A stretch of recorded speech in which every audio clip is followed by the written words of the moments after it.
Good afternoon. Welcome back to the YouTube channel of Swadhyay Vidyapeeth, है ना। एक बार फिर से आपका स्वागत है। फिर से आज अपन कल वाले टॉपिक के ही आगे पढ़ाएंगे, है ना। कल अपन कौन सा टॉपिक डिस्कस कर रहे थे? प्रोनाउन का। परसों भी अपन ने प्रोनाउन के बारे में पढ़ा था और कल भी अपन ने प्रोनाउन के बारे में पढ़ा था। परसों अपन ने प्रोनाउन की बेसिक बातें पढ़ी थी कि प्रोनाउन क्या होता है। ऐसा शब्द जो संज्ञा के स्थान पे आता है, उस नाउन की पुनरावृत्ति यानी कि रिपीटिशन को रोकने के लिए वो प्रोनाउन होता है ना। और अपन ने पढ़ा था कि नाउन और प्रोनाउन वाक्य में काम करते हैं सब्जेक्ट और ऑब्जेक्ट का, और ऑब्जेक्ट जो होता है वो एक वर्ब का होता है और प्रेपोजिशन का। फिर कल अपन ने पढ़ा कि सर ऐसे तो बहुत सारे शब्द हैं जो प्रोनाउन का काम करेंगे, क्योंकि ऐसे बहुत सारे शब्द हैं जो वाक्य में सब्जेक्ट और ऑब्जेक्ट बनते हैं लेकिन वो नाउन नहीं है। तो जितने भी ऐसे शब्द हैं जो सब्जेक्ट और ऑब्जेक्ट का काम करते हैं और नाउन नहीं है, वो सारे के सारे शब्द क्या हैं? वो सर प्रोनाउन है ना। तो फिर कल अपन ने शुरू किया कि अगर बहुत सारे शब्द प्रोनाउन का काम करते हैं तो कौन सा शब्द कौन सा प्रोनाउन है, उसको समझने के लिए हमने शुरू किया different types of pronoun, pronoun के विभिन्न प्रकार, है ना। Different types of pronoun, pronoun के प्रकार। उसमें अपन ने कल पहला पढ़ा पर्सनल प्रोनाउन। पर्सनल प्रोनाउन, है ना। और कल अपन ने एक चीज और डिस्कस की थी, क्या? कि सर प्रोनाउन का मीनिंग तो हमेशा सेम रहता है। क्या रहता है? संज्ञा के स्थान पर आया हुआ शब्द, है ना। और प्रकार उसका क्या होता है कि संज्ञा के यानी कि नाउन के स्थान पर आया है, नाम के स्थान पर आया है, और जिस रूप में आया है अर्थात जिस प्रकार से आया है वो उस प्रोनाउन का क्या हो जाएगा? प्रकार हो जाएगा। तो अपन ने कल पढ़ा कि प्रोनाउन के जितने भी प्रकार हैं उसमें प्रोनाउन का मीनिंग हमेशा यही रहेगा कि नाउन के स्थान पे आया हुआ शब्द। और प्रकार क्या होता है? प्रकार होता है कि जिस रूप में वो नाउन के स्थान पे आ रहा है, यानी कि किसी नाम के स्थान पे आ रहा है और किस तरह या किस प्रकार या किस रूप में आ रहा है, तो वो उसका क्या हो जाएगा? प्रोनाउन का प्रकार। जैसे कल अपन ने एक पहला प्रोनाउन पढ़ा था पर्सनल प्रोनाउन, कि सर नाउन के स्थान यानी कि नाम के स्थान पे आया हुआ शब्द, है ना। और कैसे नाम के स्थान पे आया हुआ? सर व्यक्तिगत या निजी नाम के स्थान पे जो शब्द आता है वो क्या कहलाता है? Personal pronoun. तो अपन ने कल पढ़ा था कि ऐसे शब्द जो किसी व्यक्तिगत नाम के स्थान पे आते हैं वो क्या कहलाते हैं? Personal pronoun. और वो संख्या में कितने हैं? वो सर संख्या में 7 हैं। I, we, you, they, he, she और इट, है ना। 7 पर्सनल प्रोनाउन है और उनकी 3 कैटेगरी है, फर्स्ट पर्सन, सेकंड पर्सन और थर्ड पर्सन। आई और वी फर्स्ट पर्सन, यू होता है आपका second person, he, she, it और दे होते हैं आपके थर्ड पर्सन, है ना। फिर अपन ने पढ़ा इनके दो केस होते हैं, सब्जेक्टिव केस और ऑब्जेक्टिव केस। जो आपका I, we, you, they, he, she, it है वो हमेशा वाक्य में सब्जेक्ट का काम करता है, इसलिए उसको सब्जेक्टिव केस बोलते हैं। जबकि आई का मी, वी का अस, ही का हिम, शी का हर, यू का यू, दे का देम, ये वाक्य में ऑब्जेक्ट का काम करते हैं, इसलिए इनको बोलते हैं ऑब्जेक्टिव केस, है ना। फिर अपन ने आगे पढ़ा था कि पर्सनल प्रोनाउन के कुछ रूल्स हैं कि अगर एक वाक्य में एक से ज्यादा प्रोनाउन है तो उनका क्रम होता है 2 3 1, यानी कि पहले सेकंड पर्सन, फिर थर्ड पर्सन और फिर फर्स्ट पर्सन। अगर वाक्य में एक से ज्यादा प्रोनाउन है और तीनों बहुवचन है तो क्रम होगा 1 2 3, यानी कि पहले वी, फिर यू, फिर दे। फिर अपन ने पढ़ा वाक्य में कैसे भी प्रोनाउन आ जाएं, है ना, अगर वो अपनी गलती को मान रहे हैं तो उनका क्रम फिर से होगा 1 2 3, यानी कि पहले फर्स्ट पर्सन, फिर सेकंड पर्सन और फिर थर्ड पर्सन। फिर अपन ने एक बहुत ही अच्छा रूल पढ़ा कि सर प्रेपोजिशन के बाद में प्रोनाउन आ जाए तो प्रेपोजिशन के तो ऑब्जेक्ट होते हैं, तो अगर प्रेपोजिशन के बाद में प्रोनाउन आएगा तो वो ऑब्जेक्टिव केस में होना चाहिए।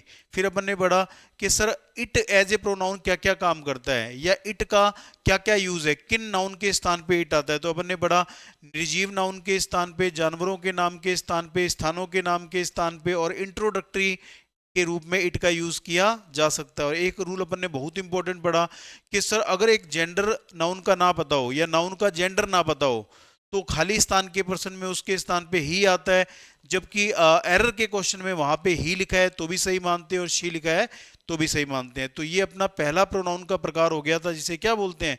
पर्सनल प्रोनाउन, है ना। तो आज हम इसके आगे के प्रकार पढ़ेंगे प्रोनाउन के। आपका प्रोनाउन का दूसरा प्रकार है पोजेसिव प्रोनाउन। Possessive pronoun. देखो कल मैंने आपको एक बात बोली थी कि प्रोनाउन का मीनिंग तो हमेशा यही रहता है, क्या? नाउन के स्थान पे आया हुआ शब्द, यानी कि नाम के स्थान पे आया हुआ शब्द, है ना। और प्रकार क्या होता है?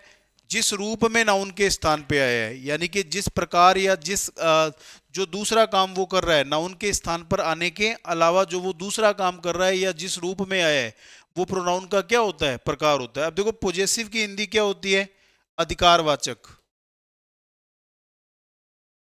है ना। और प्रोनाउन की हिंदी क्या होती है, सर सर्वनाम, यानी कि नाउन के स्थान पे आया हुआ शब्द। दोनों को जोड़ दो, आपको डेफिनेशन मिल जाएगी कि सर नाउन के स्थान पे आया हुआ शब्द और जिस नाउन के स्थान पर आ रहा है उसका किसी दूसरी नाउन पे अधिकार स्थापित कर रहा है। ऐसा शब्द जो नाउन के स्थान पर तो आया ही है और जिस नाउन के स्थान पर आया है उसका किसी दूसरी नाउन पे अधिकार स्थापित कर रहा है। तो उसने काम कितने किए सर, उसने काम दो किए। क्या क्या, एक तो सर वो नाउन के स्थान पे आया तो प्रोनाउन कहलाया, और जिस नाउन के स्थान पर आया उसका किसी दूसरी नाउन पे क्या स्थापित किया, अधिकार स्थापित किया। तो उसका प्रकार क्या हो गया, पोजेसिव प्रोनाउन। और डेफिनेशन क्या बन गई कि सर वो शब्द जो नाउन के स्थान पर आता है और जिस नाउन के स्थान पर आता है उसका किसी दूसरी नाउन पे अधिकार भी स्थापित करता है, वो शब्द क्या कहलाता है, पोजेसिव प्रोनाउन। नाउन के स्थान पर आया तो प्रोनाउन है, और जिस नाउन के स्थान पे आया उसका एक नाउन पे अधिकार भी स्थापित किया, तो दूसरा काम क्या किया, अधिकार स्थापित करने का। तो उसका टाइप क्या हो गया, पोजेसिव प्रोनाउन, है ना। अब देखो जैसे मान लो मैंने एक सेंटेंस लिखा, पोजेसिव प्रोनाउन है कितने, ये भी देखो 7 हैं। जैसे आपके 7 प्रोनाउन थे, I, we, you, they, he, she और इट। ये 7 आपके प्रोनाउन पढ़े थे अपन ने कल, पर्सनल प्रोनाउन, है ना। तो आप बोलते हो कि सर ये 7 प्रोनाउन है या पर्सनल प्रोनाउन है। अब इन 7 के ही 7 क्या होते हैं, पोजेसिव प्रोनाउन। इन 7 के ही 7 क्या होते हैं, पोजेसिव प्रोनाउन, जिन्हें बोलते हैं पोजेसिव प्रोनाउन या बोलते हैं प्रोनाउन का पोजेसिव केस। 7 प्रोनाउन है और 7 ही क्या है, पोजेसिव प्रोनाउन है। जैसे आई का क्या होता है पोजेसिव प्रोनाउन, माइन, वी का आवर्स, यू का योर्स, दे का देयर्स, ही का हिज, शी का हर्स और इट का इट्स, है ना। तो ये 7 तो कल हमने पढ़ लिए थे, प्रोनाउन है। और 7 आज हम पढ़ रहे हैं, mine, ours, yours, theirs, his, hers और इट्स। ये सातों इनके क्या है, पोजेसिव प्रोनाउन है। यानी कि एक नाउन के ये जो 7 शब्द हैं ये पोजेसिव प्रोनाउन है। इसका मतलब क्या हुआ कि सर ये नाउन के स्थान पर भी आएंगे और जिस नाउन के स्थान पे आएंगे उसका एक दूसरी नाउन पे अधिकार भी स्थापित करते हैं, इसलिए इनका नाम क्या पड़ गया, पोजेसिव प्रोनाउन। कैसे करते हैं देखो आप लोग, जैसे मान लो एक सेंटेंस लिखा, this car is of Radha, this car is of Radha, है ना। अब यहां पे देखो ये बोल रहा है कि यह कार है, ऑफ का मतलब क्या होता है, का की किसकी, राधा की। ये कार है राधा की, है ना। अब यहां पे गौर करो, ये राधा जो है ये आपकी क्या है सर, ये तो नाम है, तो ये नाउन है ना। और ये ऑफ क्या कर रहा है, ये ऑफ राधा का अधिकार दर्शा रहा है किसके ऊपर, कार के ऊपर। तो आप बोलोगे सर ऑफ क्या काम कर रहा है, ऑफ काम कर रहा है अधिकार दर्शाने का, ऑफ अधिकार दर्शा रहा है और राधा नाम है ना। अब अगर मान लो इस वाक्य में ऑफ और राधा इन दोनों की जगह कोई एक ही शब्द ले ले, ऑफ और राधा इन दोनों की जगह कोई एक ही शब्द ले ले, तो उसने क्या क्या काम किया सर, उसने राधा की जगह ली तो वो नाउन की जगह ली तो क्या बन गया, प्रोनाउन। और उसने ऑफ की जगह ली तो ऑफ अधिकार दर्शा रहा था, तो उसने कौन सा प्रोनाउन बनेगा सर, पोजेसिव प्रोनाउन, अधिकार दर्शाने वाला प्रोनाउन, है ना। तो अब देखो मान लो ऑफ भी हटाया और राधा भी हटाया और इस सेंटेंस को नए सिरे से लिखा क्या, this car is hers, this car is hers. अब ये जो देखो यह कार उसकी है, हर्स। अब ये हर्स किसकी जगह आया सर, ये हर्स राधा की जगह आया, तो राधा लड़की नाउन था तो ये क्या बन गया, प्रोनाउन। और ये हर्स किसकी जगह आया सर, इसने ऑफ को भी हटा दिया तो ऑफ अधिकार दर्शा रहा था, तो इसका नाम क्या पड़ गया, पोजेसिव प्रोनाउन। देखो यहाँ पे शी का क्या है, हर्स है ना, क्योंकि राधा एक लड़की है। वैसे ही देखो और एग्जाम्पल देखते हैं, मान लो एक सेंटेंस लिख दिया अपन ने कि this bike is of Shyam, this bike is of Shyam, है ना। ये बाइक श्याम की है। अब आप गौर करो, यहां पे आपने बोला कि श्याम क्या है, यह बाइक श्याम की है, तो श्याम आपका नाउन है सर, नाम है, और ऑफ आपका क्या कर रहा है, का की के यानी कि अधिकार दर्शा रहा है, ऑफ अधिकार दर्शा रहा है, श्याम व्यक्ति का नाम है ना। तो आप बोलोगे सर अगर मान लो कोई शब्द इन दोनों की जगह आ जाए तो वो श्याम की जगह भी ले रहा है, तो श्याम तो नाउन है, नाउन की जगह कोई लेता है तो नाउन के स्थान पे कौन आता है सर, नाउन के स्थान पे प्रोनाउन आता है, तो वो प्रोनाउन बन गया है ना। और मान लो अगर उसने ऑफ की जगह भी ली, तो ऑफ तो अधिकार दर्शा रहा है, तो उस शब्द को और क्या बोलेंगे सर, अधिकार भी दर्शा रहा है तो उसको बोलेंगे पोजेसिव यानी कि अधिकारवाचक। तो नाउन के स्थान पे आया तो प्रोनाउन है, और अधिकार दर्शा रहा है तो कौन सा प्रोनाउन है, पोजेसिव प्रोनाउन। इन दोनों को हटा के मैं इसकी जगह लिख देता हूं हिज, और आपका नया सेंटेंस क्या बन गया, this bike is his, this bike is his, यह बाइक उसकी है। अब ये हिज जो है ये श्याम की जगह भी आया और ऑफ की जगह भी आया, श्याम की जगह आया तो सर नाउन की जगह आया तो प्रोनाउन बन गया, और ऑफ की जगह आया तो ऑफ अधिकार दर्शा रहा, तो आपने बोला कौन सा प्रोनाउन बन गया सर, पॉजेसिव प्रोनाउन बन गया। बात समझ में आ रही है। जब भी ये 7 शब्द वाक्य के अंत में आते हैं, जब भी ये 7 शब्द वाक्य के अंत में आते हैं, तो ये एक नाउन का स्थान भी लेते हैं, और जिस नाउन के स्थान पर आ रहे हैं उसका एक दूसरी नाउन पे अधिकार भी स्थापित कर देते हैं। इसलिए इन 7 शब्दों को क्या बोलते हैं, पॉजेसिव प्रोनाउन, है ना। जैसे मान लो मैं ये बोल दूं, एक और सेंटेंस देखते हैं, this school is yours, this school is yours, यह स्कूल तुम्हारा है। अब यहां पे देखो, ये तुम्हारा जो है ये तुम्हारे नाम की जगह आया, तो नाम की जगह आया तो सर प्रोनाउन है, और इसी योर्स ने स्कूल पे तुम्हारा क्या किया, अधिकार भी स्थापित किया। अधिकार भी स्थापित किया तो आप बोलोगे सर कौन सा प्रोनाउन है, पॉजेसिव प्रोनाउन, है ना। तो आपको ध्यान रखना है, आज हमने पढ़ा सेकंड प्रोनाउन का प्रकार जिसे क्या बोलते हैं, पॉजेसिव प्रोनाउन। वो कितने शब्द हैं सर, वो भी 7 शब्द हैं, है ना। वो कहाँ आते हैं, वो वाक्य के अंत में आते हैं, और कैसे आते हैं सर, नाउन के स्थान पर आते हैं, और नाउन के स्थान पर आते हुए उस नाउन का किसी ना किसी दूसरे नाउन पे अधिकार स्थापित कर देते हैं, इसलिए इनको क्या बोलते हैं, पॉजेसिव प्रोनाउन बोलते हैं, है ना। और वो शब्द कौन से हैं, शब्द मैंने लिख दिए थे, देख लेते हैं एक बार फिर से बैक स्क्रीन पे। शब्द जैसे अपन ने बोले थे कि अपना आई का जैसे माइन हो गया, है ना, बी का अपना आवर्स हो गया, शी का हर्स हो गया, यू का योर्स हो गया, ते का देयर्स हो गया, है ना, और ही का हिज हो गया, है ना, और इट का क्या हो गया, इट्स हो गया। तो ये 7 शब्द 1 2 3 4 5 6 7, हाँ, ये 7 शब्द क्या कहलाते हैं, ये 7 शब्द कहलाते हैं पॉजेसिव प्रोनाउन। ये जब भी वाक्य में आएंगे तो आप गौर करना, ये नाउन के स्थान पर भी आ रहे होंगे और नाउन का अधिकार भी स्थापित कर रहे होते हैं, इसलिए इनको नाम क्या दे दिया गया, इनको नाम दे दिया गया पॉजेसिव प्रोनाउन, है ना। तो ये आपका प्रोनाउन का सेकंड प्रकार हो गया, है ना। अब देखो पॉजेसिव प्रोनाउन का एक रूल है जो आपको याद रखना है बहुत अच्छे से। क्या रूल है, एक ही रूल है पॉजेसिव प्रोनाउन का। क्या रूल है, बिल्कुल सिंपल सा है कि सर पॉजेसिव प्रोनाउन जो है जब भी वाक्य में आएगा इसके बाद में कोई भी नाउन नहीं होनी चाहिए। पॉजेसिव प्रोनाउन के बाद में कभी भी नाउन का यूज दोबारा नहीं होना चाहिए, है ना। अब कैसे हो सकता है, ऑब्वियस सी बात है नहीं होना चाहिए। क्यों नहीं होना चाहिए, आप सोच के देखो, सर ये पॉजेसिव प्रोनाउन है यानी कि ये नाउन के स्थान पर ही तो आया है। जब ये नाउन के स्थान पर आया है तो इसके बाद में दोबारा नाउन कैसे आ सकती है ना। तो रूल क्या बना कि सर पॉजेसिव प्रोनाउन के बाद में दोबारा नाउन कभी भी नहीं होनी चाहिए। जैसे मान लो एक सेंटेंस लिख दिया, this is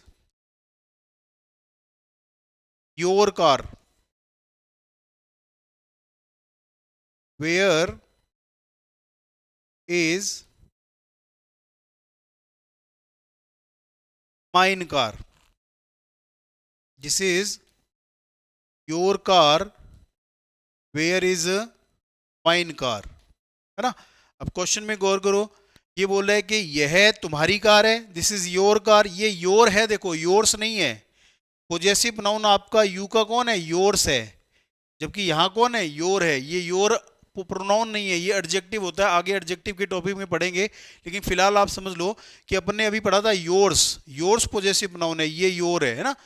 this is your car, ये तुम्हारी कार है ना। वेयर इज माइन कार, अब ये माइन अभी हमने पढ़ा था कि माइन क्या होता है, माइन होता है सर पोजेसिव प्रोनाउन, माइन होता है पोजेसिव प्रोनाउन। तो पोजेसिव प्रोनाउन के बाद में दोबारा नाउन नहीं आनी चाहिए, यानी कि सर यहाँ पे इस कार की कोई आवश्यकता नहीं है। सी पार्ट गलत है कि ये वाक्य माइन पर ही खत्म हो जाना चाहिए, है ना। और वैसे भी देखो आप क्या बोलते हो, आप कभी दोबारा नाउन थोड़ी बोलते हो। जैसे मान लो दो बाइक खड़ी है तो आप क्या बोलते हो, ये तेरी बाइक है ये मेरी, ये तेरी बाइक है ये मेरी। आप ऐसा थोड़ी बोलते हो ये तेरी बाइक है वो मेरी बाइक है। आप दोबारा बाइक का यूज नहीं करते। जैसे कोई दो कुर्सियां पड़ी हैं तो आप क्या बोलते हो, ये मेरी कुर्सी है वो तेरी। आप ऐसे थोड़ी बोलते हो ये मेरी कुर्सी है वो तेरी कुर्सी है। तो दोबारा कुर्सी बोलने की आवश्यकता नहीं है। जब आपने बोला ये मेरी कुर्सी है वो तेरी, तो उस तेरी के अंदर कुर्सी भी आ गया, अलग से कुर्सी लिखने की आवश्यकता नहीं होती है ना। जैसे आप बोलते हो कि ये मेरा घर है वो तेरा, ये मेरा घर है वो तेरा, तो दोबारा आप नहीं बोलते कि ये मेरा घर है वो तेरा घर है। तो दोबारा घर बोलने की आवश्यकता नहीं होती है। जब आपने बोल दिया ये मेरा घर है वो तेरा, तो तेरा के अंदर घर ऑटोमेटिकली आ गया। यानी कि जब लास्ट में पोजेसिव प्रोनाउन आ जाए तो उसके बाद में दोबारा नाउन को बोलने की आवश्यकता नहीं होती है। उस पोजेसिव प्रोनाउन में ही नाउन आ जाता है, उस पोजेसिव प्रोनाउन में ही ऑटोमेटिकली नाउन आ जाता है ना। तो ये रूल नंबर आपको याद रखना है। एक ही रूल है पोजेसिव प्रोनाउन का कि सर पोजेसिव प्रोनाउन के बाद में कभी भी दोबारा नाउन नहीं आनी चाहिए, है ना। जैसे एक और एग्जांपल ले लेते हैं, दिस इज माई स्कूल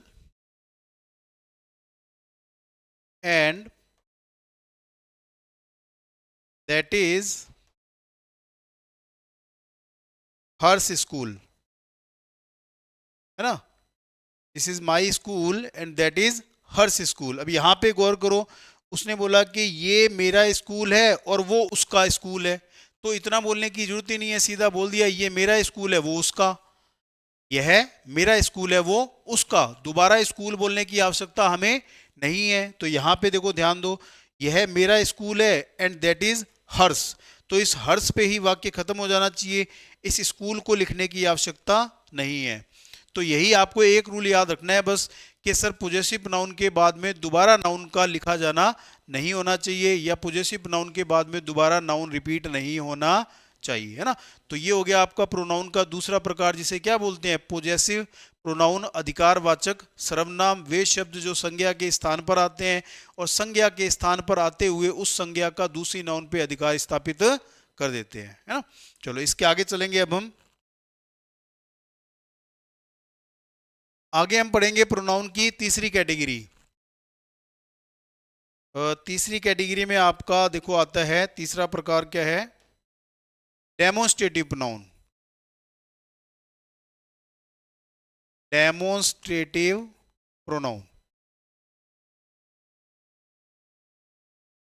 ये डेमोन्स्ट्रेटिव प्रोनाउन को क्या बोलते हैं। देखो प्रोनाउन को तो आप सभी को पता है, बहुत देर से डिस्कस कर रहे हैं कि सर प्रोनाउन को तो बोलते हैं सर्वनाम, यानी कि संज्ञा के स्थान पर आया हुआ शब्द, यानी कि नाउन के या नाम के स्थान पर आया हुआ शब्द, है ना।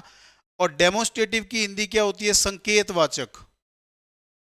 क्या होती है, संकेतवाचक। फिर से वही कहानी जो मैं बार बार रिपीट कर रहा हूं कि सर प्रोनाउन के प्रकार में प्रोनाउन का मीनिंग क्या है, प्रोनाउन का मीनिंग है नाउन के स्थान पे आया हुआ शब्द, है ना। और उसका प्रकार क्या होता है, उसका प्रकार होता है जिस रूप में आया है। जैसे पर्सनल नाम के स्थान पे आया तो पर्सनल प्रोनाउन, नाउन के स्थान पे आया अधिकार दर्शाने के लिए तो पोजेसिव प्रोनाउन। अब देखो डेमोन्स्ट्रेटिव प्रोनाउन संकेतवाचक सर्वनाम नाउन के स्थान पर आया और संकेत के रूप में आया, नाउन के स्थान पर आया और किसके रूप में आया, संकेत के रूप में आया, तो उसका नाम क्या पड़ गया, डेमोन्स्ट्रेटिव प्रोनाउन, यानी कि संकेतवाचक सर्वनाम। ये क्या होता है, देखो जैसे मान लो मैं एक सेंटेंस बोलूं, यह मेरा मार्कर है, यह मेरा मार्कर है, तो आप बताओ यह शब्द किसके लिए आया है, यह मेरा पंखा है, यह मेरा बोर्ड है, तो यह शब्द किसके लिए आ रहा है। आप बोलोगे सर मार्कर के लिए, है ना। अब मार्कर क्या है बताओ, जैसे इसको मैंने इंग्लिश में लिखा, this is my marker, this is my marker, है ना। दिस इज माई मार्कर, यह मेरा मार्कर है, तो यह शब्द किसके लिए आ रहा है, सर यह शब्द मार्कर के लिए आ रहा है ना। अब मार्कर को गौर करो, मार्कर तो सर नाम है, इसका नाम है तो नाउन है। और अगर यह शब्द आ रहा है मार्कर के लिए, तो अगर मार्कर नाउन है तो मार्कर के स्थान पर जो शब्द आ रहा है वो कौन हो गया? सर प्रोनाउन हो गया। मार्कर के स्थान पे आ रहा है तो क्या हो गया? प्रोनाउन हो गया। जैसे मैंने बोला वो मेरा घर है, वो मेरा कैमरा है ना। अब ये देखो वो शब्द किसके लिए आ रहा है? सर वो शब्द तो कैमरे के लिए आ रहा है, या वो शब्द घर के लिए आ रहा है। अब देखो जैसे इसको इंग्लिश में लिखा वो, दैट इज आवर हाउस, वो हमारा घर है। तो ये वो शब्द जो है ये किसके लिए है? आप बोलोगे सर ये वो शब्द तो घर के लिए है, और घर देखो क्या है? स्थान का नाम है, तो आप बोलोगे नाउन है ना। अगर घर नाउन है तो घर के स्थान पे जो वो आया है वो क्या हो गया? सर वो प्रोनाउन हो गया, है ना। अब ये बताओ, जब मैंने बोला यह मेरा मार्कर है तो यह नाम मार्कर के स्थान पे आया, और कैसे आया? सर संकेत के रूप में, आपने इशारा किया। वो मेरा घर है तो वो आया तो घर के स्थान पे, लेकिन आया किसके रूप में? सर संकेत के रूप में आया, है ना। वैसे ही मैंने बोला ये मेरी किताबें हैं, ये मेरी किताबें हैं, तो इसको इंग्लिश में कैसे लिखेंगे? दीज आर माई बुक्स, ये मेरी किताबें हैं ना। अब देखो यहाँ पे जो ये शब्द है ये किसके लिए आया? सर किताबों के लिए आया। ये मेरी किताबें हैं, ये किताबों को रिप्रेजेंट कर रहा है, तो आप बोलोगे सर किताबें क्या है? किताबें तो नाउन है। अगर किताबें नाउन है तो ये उसके स्थान पे आ रहा है, तो नाउन के स्थान पे जो आता है वो कौन होता है? सर आप बोलोगे प्रोनाउन है सर। तो अगर ये किताबों के स्थान पे आ रहा है तो आप बोलोगे प्रोनाउन है। और आया किसके रूप में? आप गौर कर रहे हो, ये मेरी किताबें हैं, तो ये आपने संकेत के रूप में किया, है ना। ऐसे ही मैंने बोला कि वे हमारे पेड़ हैं, वे हमारे पेड़ हैं, इसको इंग्लिश में कैसे लिखेंगे? Those are our trees, those are our trees, वे हमारे पेड़ हैं। अब वे शब्द किसके लिए आ रहा है? सर पेड़ों के लिए आ रहा है। और पेड़ तो क्या है? सर पेड़ तो नाम है एक चीज का, तो पेड़ नाउन है। और अगर ये शब्द आ रहा है, वे शब्द आ रहा है पेड़ों के लिए, तो आप बोलोगे पेड़ों के स्थान पे आ रहा है, तो आप बोलोगे प्रोनाउन है ना। अब इन चारों सेंटेंस में आप देखो क्या बात है, यह मेरा मार्कर है, वह मेरा घर है या वो मेरा घर है, ये मेरी किताबें हैं, वे मेरे पेड़ हैं। ये यह, वो, ये और वे, ये चारों शब्द संज्ञा के स्थान पे आ रहे हैं, है ना। अब संज्ञा के स्थान पे आ रहे हैं, कहीं पे घर के स्थान पे, कहीं पे पेड़ों के स्थान पे, कहीं पे किताबों के स्थान पे, तो ये चारों नाउन है। और ये शब्द उनके स्थान पे आ रहे हैं, तो आप बोलोगे ये चारों शब्द क्या हो गए? सर प्रोनाउन हो गए। और आप देखो आ किसके रूप में रहे हैं? संकेत के रूप में, इशारा करके आ रहे हैं ना। तो आप बोलोगे सर कौन से प्रोनाउन है? तो आप बोलोगे सर डेमोन्स्ट्रेटिव प्रोनाउन है, संकेतवाचक प्रोनाउन है ना। तो यहां से अपने को कुछ बात समझ में आई। क्या बात समझ में आई? इतनी सी बात समझ में आई कि सर दिस यह, दैट वो, दीज ये, और दोज वे, ये चारों शब्द हमेशा नाउन के स्थान पर आते हैं संकेत के रूप में। नाउन के स्थान पर तो आते ही हैं, लेकिन किसके रूप में आते हैं? सर इशारा करके, संकेत के रूप में। इसलिए इन चारों शब्दों को क्या माना जाएगा? डेमोन्स्ट्रेटिव प्रोनाउन, यानी कि संकेतवाचक सर्वनाम। और परिभाषा क्या हुई कि सर वो शब्द जो संज्ञा के स्थान पर संकेत के रूप में आते हैं, वे शब्द जो संज्ञा के स्थान पर संकेत के रूप में आते हैं, उन्हें डेमोन्स्ट्रेटिव प्रोनाउन कहा जाता है ना किता।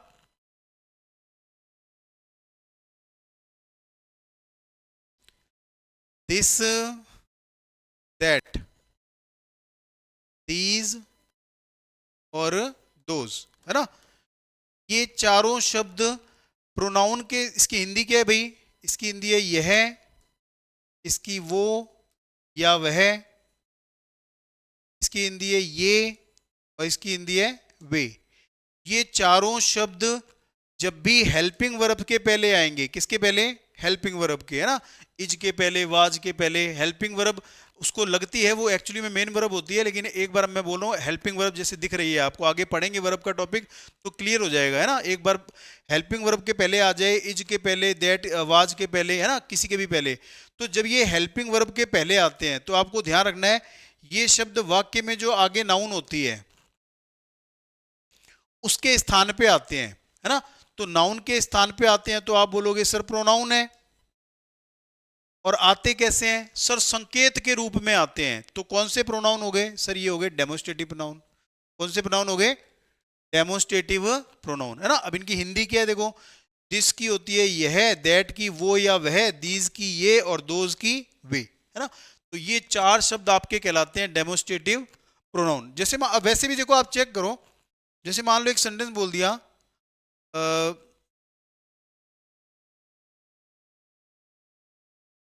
जैसे ये सेंटेंस थे चारों, आप एक बार थोड़ा सा अपना लॉजिकल पढ़ो। ये इज क्या है सर? वर्ब है। ये इज क्या है? वर्ब है ना। ये आर क्या है सर? ये भी वर्ब है। ये आर क्या है सर? ये भी वर्ब है। ये चारों वर्ब है। अरे ये चारों वर्ब है सर। वर्ब के पहले कौन आता है? सब्जेक्ट आता है। वर्ब के पहले कौन आता है? सब्जेक्ट आता है। वर्ब के पहले कौन आता है? सब्जेक्ट आता है। वर्ब के पहले कौन आता है? सब्जेक्ट आता है ना। अब कल अपन ने पढ़ा था कि सब्जेक्ट कौन होता है? सर सब्जेक्ट तो या तो नाउन होता है या प्रोनाउन होता है। सब्जेक्ट बनना या तो नाउन का काम है या प्रोनाउन का। अगर ये वर्ब के पहले आ रहे हैं और सब्जेक्ट हैं, इसका मतलब सर दिस, दैट, दीज और दोज, ये चारों या तो क्या है? नाउन है या प्रोनाउन है ना। अब ये नाम तो है नहीं किसी का, ना तो ये किसी व्यक्ति का नाम है, ना ही ये किसी वस्तु का नाम है, ना ही किसी स्थान का नाम है। यानी कि सर ये नाउन नहीं है। नाउन नहीं है लेकिन सब्जेक्ट तो है। तो नाउन नहीं है और सब्जेक्ट है, तो सब्जेक्ट और कौन हो सकता है? सर सब्जेक्ट और प्रोनाउन हो सकता है बस। तो उसके हिसाब से भी ये सारे क्या है? प्रोनाउन है, क्योंकि सब्जेक्ट के स्थान पे आ रहे हैं और नाउन है नहीं। नाउन नहीं है तो प्रोनाउन है। अब सर कौन सा प्रोनाउन है? तो आप देखो, सब्जेक्ट के स्थान पे आ रहे हैं, नाउन है नहीं, प्रोनाउन है और संकेत के रूप में आ रहे हैं। तो आप बोलोगे कौन से प्रोनाउन है? सर ये तो डेमोस्ट्रेटिव प्रोनाउन है, संकेतवाचक सर्वनाम, है ना। तो यही अपन ने पढ़ा कि ये चारों शब्द जब भी वर्ब, हेल्पिंग वर्ब के पहले आएंगे तो ये सब्जेक्ट होते हैं। अब सब्जेक्ट है और नाउन है नहीं, तो सब्जेक्ट और कौन हो सकता है? सर प्रोनाउन होता है। तो ये चारों शब्द क्या कहलाते हैं? प्रोनाउन कहलाते हैं। और क्योंकि संकेत के रूप में आ रहे हैं, इसलिए इनको कैटेगरी या नाम क्या दे दिया गया? डेमोस्ट्रेटिव प्रोनाउन, संकेतवाचक सर्वनाम, है ना। अब कुछ चीजें पढ़नी है इसके बारे में। देखो, ये चारों शब्द प्रोनाउन तो है ना, और इनका यूज नाउन के स्थान पे संकेत के रूप में करते हैं। अब कुछ चीजें हैं जो आपको इनके बारे में याद रखनी है। दिस का यूज करते हैं एक वचन संज्ञा के लिए, सिंगुलर नाउन, है ना। दैट का यूज भी करते हैं एक वचन संज्ञा के लिए, सिंगुलर नाउन। दीज का यूज, दिस और दैट का यूज एक वचन संज्ञा के लिए करते हैं। दिस का यूज एक वचन के लिए करते हैं जो पास हो। क्या हो? पास हो। पास मतलब नजदीक हो। जैसे यह मेरा मार्कर है, यह मेरी जैकेट है, यह मेरा ईयरफोन है ना, यह मेरा चश्मा है। दिस का यूज एक वचन संज्ञा के लिए करते हैं जो कि हमारे पास दूरी में पास हो। दूरी में क्या हो? पास हो, है ना। दैट का यूज भी एक वचन संज्ञा के लिए करते हैं, लेकिन कौन सी? जो दूर हो। क्या हो? दूर, है ना। जैसे वो मेरा घर है, तो घर तो दूर है। वो मेरा स्कूल है, तो स्कूल तो है, दूर है ना। वो हमारा कॉलेज है, तो कॉलेज तो दूर है। तो दैट का यूज भी आप किसके लिए करते हो? एक वचन संज्ञा के लिए, लेकिन जो क्या होनी चाहिए? दूर होती है। दीज का यूज करते हैं बहुवचन संज्ञा के लिए, प्लूरल नाउन। और दोज का मतलब होता है वे, इसका यूज भी करते हैं प्लूरल नाउन के लिए, बहुवचन संज्ञा के लिए, है ना। दीज और दोज का यूज करते हैं बहुवचन संज्ञा के लिए, है ना। जैसे ये मेरी किताबें हैं, वे हमारे पेड़ हैं, लेकिन अंतर क्या है? वही अंतर है जो दिस और दैट में है कि सर दीज का यूज करते हैं बहुवचन संज्ञा जो पास में हो, और दोज का यूज करते हैं बहुवचन संज्ञा जो क्या हो? दूरी में दूर हो, है ना। आप ऐसे तो बोलते हो ये मेरी किताबें हैं, ये मेरी चेयर्स हैं, या ये मेरे बैग हैं, या ये मेरी भाई है, ये मेरी बाइक्स है ना। जबकि कोई चीज दूर होती है तो आप क्या बोलते हो? वे हमारे पेड़ हैं, वे हमारे घर हैं, वे मेरे दोस्त हैं, है ना। तो दीज और दोज दोनों का यूज करते हैं बहुवचन संज्ञा के लिए, लेकिन दीज बताता है पास वाली को और दोज बताता है दूर वाली नाउन के लिए। अब कुल मिला के कहानी कितनी सी है? इतनी सी है कि सर दिस, दैट, दीज और दोज ये चारों नाउन के स्थान पर संकेत के रूप में आते हैं, इसलिए इनको डेमोस्ट्रेटिव प्रोनाउन कहा जाता है। दिस का यूज करते हैं नाउन के स्थान पर जो पास में हो। दैट का यूज करते हैं उस नाउन के स्थान पर जो दूर हो। दीज का यूज करते हैं बहुवचन संज्ञा के स्थान पर जो पास में हो। और दोज का यूज करते हैं उस बहुवचन संज्ञा के स्थान पर जो दूरी में दूर हो, है ना। तो ये हो गया आपका तीसरा प्रोनाउन का प्रकार, जिसे क्या बोलते हैं? Demonstrative pronoun. फिर से रिपीट करता हूं एक ही बात बार बार, ताकि आपको समझ आ जाए कि प्रोनाउन के प्रकार का मतलब क्या है। प्रकार का मतलब ये है कि नाउन के स्थान पर आ रहा है, जिस रूप में आ रहा है या जो वो दूसरा काम कर रहा है वो प्रोनाउन का क्या बन जाता है, प्रकार बन जाता है। जैसे पर्सनल नाम के स्थान पे आया पर्सनल प्रोनाउन, नाउन के स्थान पे आया अधिकार दर्शाया पोजेसिव प्रोनाउन, है ना। नाउन के स्थान पर आया संकेत दर्शाने के या संकेत के रूप में आया तो डेमोस्ट्रेटिव प्रोनाउन ना। अब डेमोस्ट्रेटिव प्रोनाउन का एक ही रूल है जो आपको याद रखना है बहुत अच्छे से। क्या रूल है देखते हैं।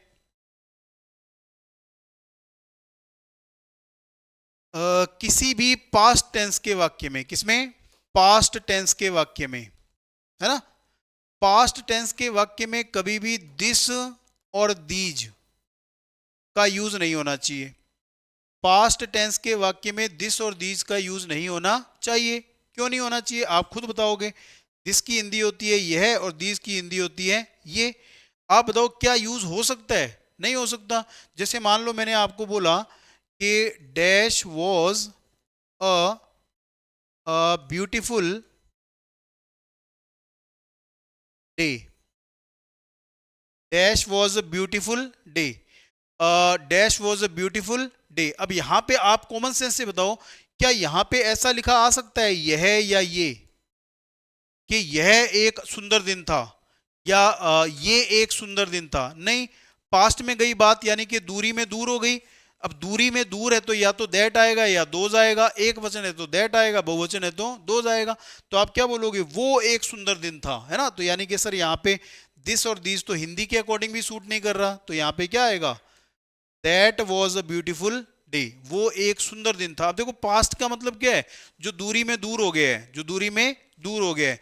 अगर वो दूरी में दूर हो गया है तो उसमें पास वाली नाउन तो नहीं, पास वाला शब्द तो नहीं आ सकता। इन दोनों की हिंदी क्या होती है, यह और ये, यानी कि पास, है ना। जबकि आप तो बोल रहे हो पास्ट की बात कर रहे हो, तो उसमें या तो वो आएगा या वह आएगा। जैसे मान लो एक और शब्द सर ने लिख दिया, dash were very smart people in 90s, dash were very smart people in 90s, कि 90 में वो बहुत ही स्मार्ट लोग थे। अब 90 की बात हो रही है, पास्ट की बात हो रही है, तो आप ऐसे थोड़ी बोल सकते हो कि यह बहुत ही शानदार लोग थे 90 में या ये बहुत ही शानदार लोग थे 90 में। आप या तो बोलोगे वो बहुत ही शानदार लोग थे 90 में या वे लोग जो 90 में थे वे बहुत ही शानदार थे, है ना। तो सर ये पास्ट की बात हो रही है तो दिस और दैट, दिस की तो हिंदी नहीं बन रही यहाँ पे, या तो दैट आएगा या दोज आएगा। अब यहाँ पे डे एक वचन था, सिंगुलर था, तो दैट आ गया था। यहाँ पे पीपल बहुवचन है तो सर दैट का बहुवचन कौन होता है, सर दोज आ जाएगा। क्या आ जाएगा, दोज आ जाएगा।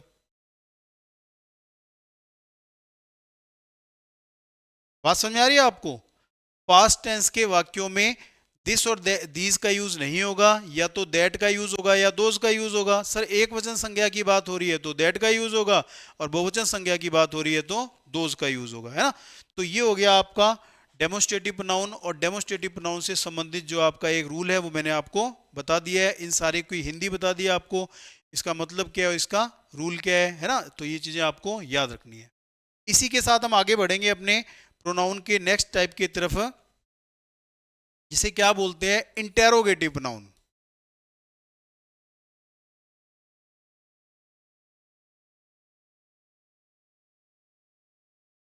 इंटेरोगेटिव प्रोनाउन, है ना, इंटेरोगेटिव प्रोनाउन। अब देखो फिर से वही कहानी, same to same. Sir pronoun का मीनिंग क्या होता है, सर प्रोनाउन का मीनिंग होता है नाउन के स्थान पे आए वो शब्द, यानी कि जो संज्ञा के स्थान पे आया है वो सर्वनाम है ना।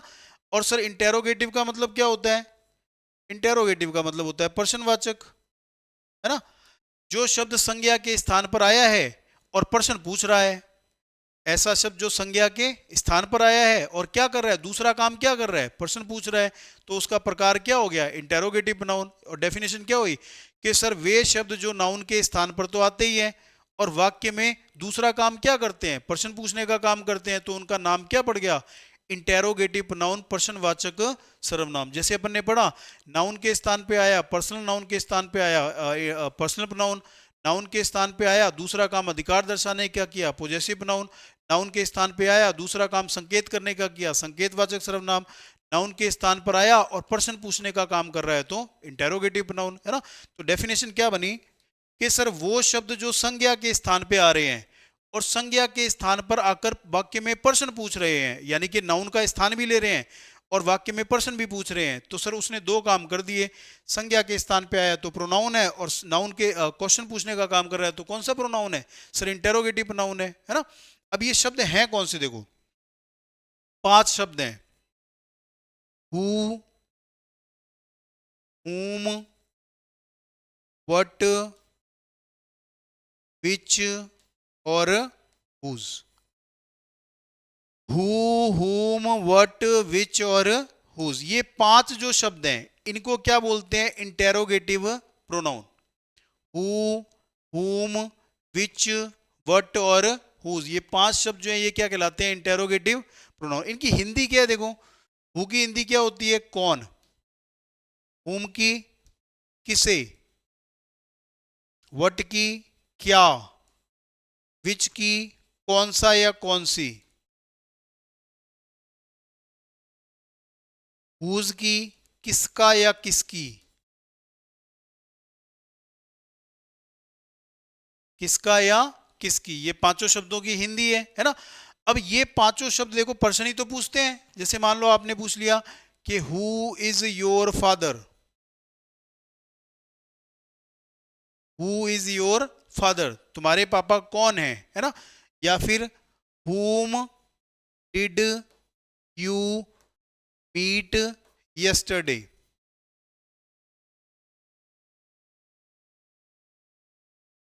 whom did you meet yesterday, तुम कल किसे मिले, तुम कल किसे मिले। या what is your name,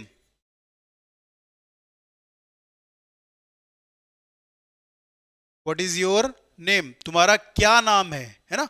या फिर which is your bike,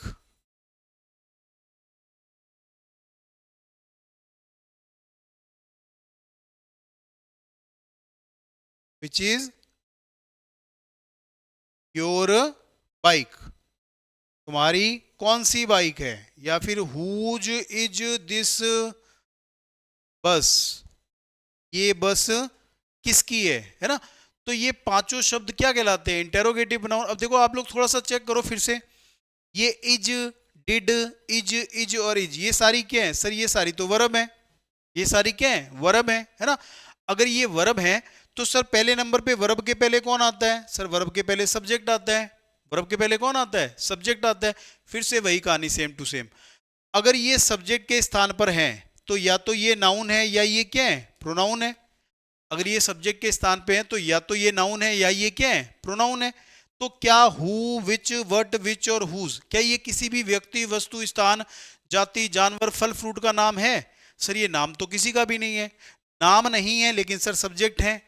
तो सब्जेक्ट नाम नहीं है तो नाउन नहीं है, तो सब्जेक्ट बनने की काबिलियत और किसमें होती है सर? या तो सब्जेक्ट नाउन होता है या सब्जेक्ट प्रोनाउन होता है।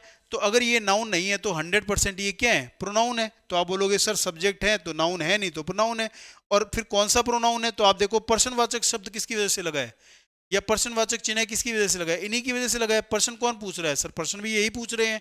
तो आप बोलोगे सर सब्जेक्ट का काम कर रहे हैं, नाउन है नहीं तो प्रोनाउन है, नाउन है नहीं तो प्रोनाउन है। और पर्सन भी पूछने का काम कर रहे हैं तो प्रोनाउन में से कौन सा प्रोनाउन है सर? इंटेरोगेटिव प्रोनाउन है ना। तो ये 5 शब्द क्या करते हैं? ये वाक्य में पर्सन भी पूछते हैं और पर्सन भी पूछते हैं और सब्जेक्ट के रूप में आते हैं। तो सब्जेक्ट के रूप में आते हैं तो नाउन है नहीं तो प्रोनाउन है, और पर्सन भी पूछ रहे हैं तो कौन सा प्रोनाउन है? इंटेरोगेटिव प्रोनाउन है ना। ये बात समझ में आई? ये तो हो गया लॉजिकल। अब एक आपको थोड़ा सा प्रैक्टिकल समझाता हूँ, आप समझना इसको, बहुत ही इंपॉर्टेंट है ये आपके लिए। जैसे मान लो आपसे मैं ये पूछ लूं, ध्यान दो भैया आप भी, what is your name, what is your name, है ना। यहां पे ये जो आपका व्हाट है, आपने बोला कि सर ये इज के पहले आया है तो ये सब्जेक्ट है। अब सब्जेक्ट है तो सर या तो ये नाउन है या प्रोनाउन है ना, क्योंकि सब्जेक्ट का काम या तो नाउन करेगा या प्रोनाउन। सर ये नाम तो है नहीं किसी का भी, नाम नहीं है तो सर नाउन नहीं है तो क्या है? प्रोनाउन है। अब प्रोनाउन तो बन गया क्योंकि सब्जेक्ट का काम कर रहा है, तो कौन सा प्रोनाउन है सर? पर्सन पूछ रहा है तो इंटेरोगेटिव प्रोनाउन है ना, इंटेरोगेटिव प्रोनाउन है। अब इसको दूसरे तरीके से समझो, अगर मैं आपसे पूछूं तुम्हारा नाम क्या है, व्हाट इज योर नेम, तुम्हारा नाम क्या है, आप बोलो तुम्हारा नाम क्या है, आपने बोला सर मेरा नाम राजू है, राजू। मैंने पूछा क्या, आपने बोला राजू। मैंने पूछा क्या, आपने बोला राजू। क्या का उत्तर क्या मिल रहा है सर? राजू या रमेश या रजनी या नकुल, है ना। जब भी आप क्या पूछोगे तो क्या के रिप्लाई में क्या आएगा सर? नाम आएगा, है ना। क्या का उत्तर एक नाम दे रहा है, यानी कि क्या इस नाम की जगह इनडायरेक्टली जो क्या है या वट है इस नाम की जगह भी तो आया है। अगर क्या के उत्तर में नाम मिल रहा है या क्या के उत्तर में राजू मिल रहा है, यानी कि जो क्या है वो पहले राजू की जगह आया है ना, फिर राजू क्या की जगह आ रहा है ना। तो अगर इस प्रश्न के उत्तर या इस प्रश्नवाचक शब्द का उत्तर राजू मिल रहा है तो राजू आपका क्या है? नाउन है। राजू भी हो सकता है, ज्योति भी हो सकती है, ममता भी हो सकता है, जो भी इसका उत्तर मिलेगा वो नाम होगा। नाम का मतलब नाउन होगा, है ना। तो क्या का उत्तर जब भी आप देखोगे तो कोई ना कोई नाउन होगा। अगर क्या का उत्तर नाउन मिल रहा है, राजू मिल रहा है, यानी कि क्या राजू की जगह आया है, तो राजू नाउन है, तो क्या अगर राजू की जगह है तो ये क्या हो गया? प्रोनाउन हो गया, है ना। अब पर्सन भी पूछ रहा है तो कौन सा प्रोनाउन हो गया सर? इंटेरोगेटिव प्रोनाउन हो गया। बात समझ में आ रही है? जो हमने 5 शब्द लिखे हैं, जैसे एक और एग्जांपल ले लेते हैं।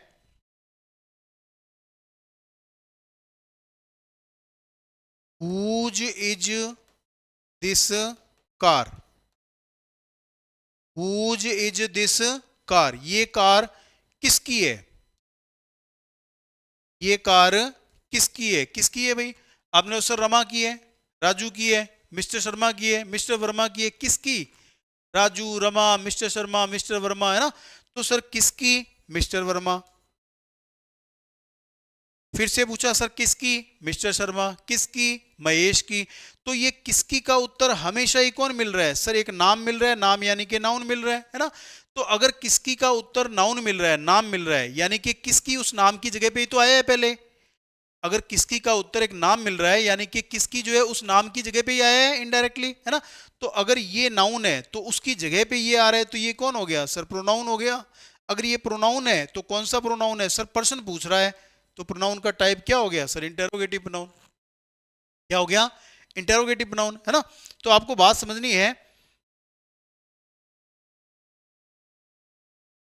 कि ये जो पांचों शब्द हैं, है ना, इनसे जब भी कोई प्रश्न किया जाता है, इनके द्वारा जब भी कोई प्रश्न बनाया जाएगा, तो उस प्रश्न का जो उत्तर होगा वो हमेशा एक नाउन होगा, है ना। यानी कि ये प्रश्न पूछने वाले शब्द उस नाउन के स्थान पर आ रहे हैं, है ना।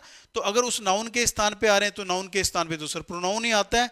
और प्रश्न भी पूछ रहा है तो कौन सा प्रोनाउन है? इंटेरोगेटिव प्रोनाउन है ना। दोनों तरीकों से मैंने आपको समझा दिया, आपको समझ आ गया होगा। एक तरीका तो ये है कि सर हेल्पिंग वर्ब के पहले सब्जेक्ट है, सब्जेक्ट या तो नाउन होता है या प्रोनाउन होता है। क्योंकि ये नाउन नहीं है तो ये प्रोनाउन है, और प्रश्न पूछ रहे हैं तो कौन से प्रोनाउन है? इंटेरोगेटिव प्रोनाउन है, पहला तरीका। दूसरा तरीका कि सर इन प्रश्नों के उत्तर में हमेशा नाउन मिलता है, यानी कि ये शब्द हमेशा उस नाउन के स्थान पर होते हैं पहले इनडायरेक्टली, है ना। तो नाउन के स्थान पे जो होता है वो प्रोनाउन होता है, और प्रश्न पूछ रहा है तो कौन सा प्रोनाउन होता है? Interrogative pronoun. जैसे मान लो इसमें कह दें कि which is your bike, which is your bike, तुम्हारी बाइक कौन सी है? तो आप बोलोगे होंडा। कौन सी? होंडा। कौन सी? होंडा। तो कौन सी का उत्तर क्या मिला है? होंडा। अब होंडा तो एक नाम है ना। तो कौन सी क्या है?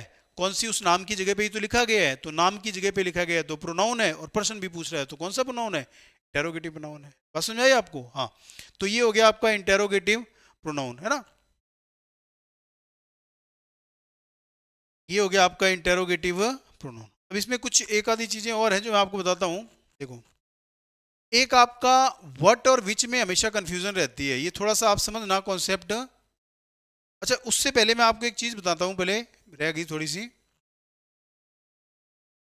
एक कई बार बच्चे मेरे से क्वेश्चन करते हैं कि सर पर्सन तो आपने बोला कि हु, whom, विच, व्हाट और हुज, इन पांच को आपने बोला इंटेरोगेटिव प्रोनाउन, है ना। क्योंकि ये पर्सन पूछते हैं और इनके स्थान पे नाउन आता है तो ये इंटेरोगेटिव प्रोनाउन आपने बोला, है ना। लेकिन कई बार बच्चे पूछते हैं सर ये पांच ही क्यों? पर्सन तो और भी शब्द पूछते हैं। पर्सन तो व्हेन भी पूछता है ना। पर्सन तो वेयर भी पूछता है, और ये भी वर्ब के पहले आते हैं। जैसे आपने बोला कि मान लो क्वेश्चन कर दिया किसी ने, where do you live, where do you live. अब आप बहुत ध्यान से समझना, ये आपको बाद में समझ नहीं आएगा, इसलिए आप समझना। बच्चे मेरे से पूछते हैं कि सर ये पांच ही क्यों है इंटेरोगेटिव प्रोनाउन? पर्सन तो व्हेन भी पूछता है, वेयर भी पूछता है। जैसे आपने बोला वेयर डू यू लिव या व्हेन विल यू कम, तुम यहाँ कब आओगे, है ना। तो जो काम ये कर रहे हैं वही ये भी सर डू के पहले है वर्ब के पहले, ये भी विल के पहले है वर्ब के पहले, तो इन दोनों को क्यों नहीं माना गया सॉरी इंटेरोगेटिव प्रोनाउन। पर्सन ये पूछ रहे हैं तो आपने बोल दिया इंटेरोगेटिव प्रोनाउन है। पर्सन सर ये भी तो पूछ रहा है वेयर और व्हेन भी पूछ रहा है, लेकिन देखो अंतर है, क्या अंतर है, इसका उत्तर देखो क्या आएगा, where do you live, I live in Suratgarh. भाई गौर करना, आई लिव इन सूरतगढ़, मैं सूरतगढ़ में रहता हूं, है ना।